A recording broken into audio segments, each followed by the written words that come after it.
வணக்கம். பால்ஸ் எளிமைப்படுத்தப்பட்ட ஆங்கில பயிற்சிக்கு உங்களை அன்புடன் வரவேற்கிறேன். இதற்கு முந்தைய காணொளியில் சிம்பிள் காம்பவுண்ட் காம்ப்ளெக்ஸ் சென்டென்சஸை பற்றி நான் என்ன கற்பித்திருக்கிறேனோ அதை பற்றிய ஒரு வினாடி வினாவே இந்த காணொளி.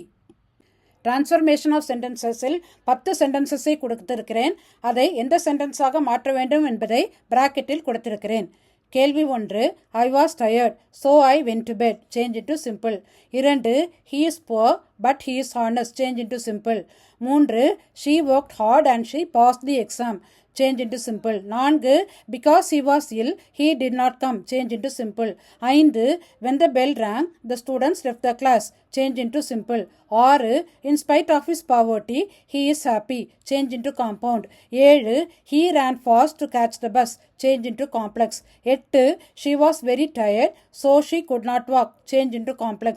9, though he is rich, he is unhappy. Change into compound. 10, he finished his work and he went home. Change into complex. விடைகளை பார்ப்போமா? 1, I went to bed because of my tiredness. 2, in spite of his poverty, he is honest. 3, she passed the exam by working hard. 4, he did not come because of his illness. 5, the students left the class on the ringing of the bell. 6, he is poor but he is happy. 7, he ran fast so that he might catch the bus. 8, she could not walk because she was very tired. 9, he is rich but he is unhappy. 10, after he had finished his work, he went home.